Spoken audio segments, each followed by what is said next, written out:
بە هاوکاری نوێنەرایەتی حکوومەتی هەرێمی کوردستان لە ئیسپانیا شاندێکی وەزارەتی بازرگانی و پیشەسازی لە ئیسپانیان بۆ دروستکردنی پەیوەندی لەگەڵ حکوومەتی ئیسپانیا و بازرگانانی ئەو وڵاتە.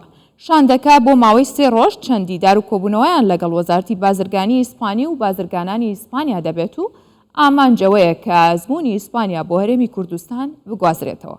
ئیسپانیا کە یەکێکە لە وڵاتە پێشکەوتوەکانی جیهان لە ڕووی بازرگانیکردن و وڵاتانی ئەوروپا، ئەفریقا، ئەمریکا و بازاڕەکانی یاساییش بەردەوامن لە بازرگانیان لەگەڵ ئیسپانیا لە زۆربەی بوارەکاندا.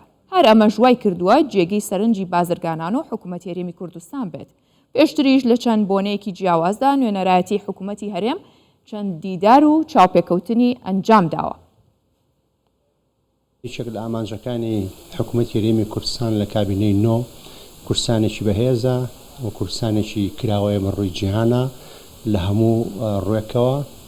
یەکێک لەو ڕوانە بابەتی ئابووری و دروستکردنی پەیوەندی هاوبەش و دەواازەی زیاترە بۆ ئەوەی کە هەرێمی کوردستان بتوانێت بنکەیەکی ئابووری بەهێز لەسەر بنەمامی شەفافیت دروست بکە.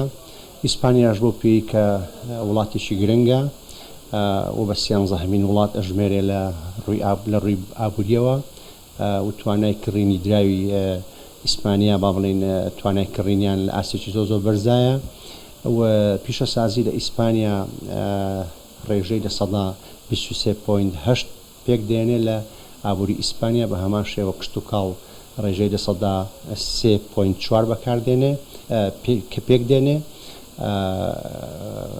بۆ ئەو بابەتە حکوومەتی ئیسپانیا بۆ هەرێمی کوردستان زۆر گرنگە. دەرفەت و زەمینەی لەبار زۆرە لە هەرێمی کوردستان. یاساکان لە وەزارەتی بازرگانی و پیشەسازی خۆشبەختانە بە هەڵ و هیمەتی حکوومەتی هەرێمی کوردستان لەگەڵ پەرلەمانی کوردستان زۆربەی یاساکان هەموار کراونەتەوە و بەشێکی کەشیان لە بواری هەموارکردنەوەن کە بتوانین یاساکان وارێک بخەین بەپێی ئەو ئامانجەی کە کابینەی نوێی حکوومەتی هەرێمی کوردستان هەیەی بۆ ئەوەی کە کوردستانێکی بەهێز لە ڕووی ئابووریەوە لە چوارچێوەی عێراقیشی بەهێز بنیادنێ.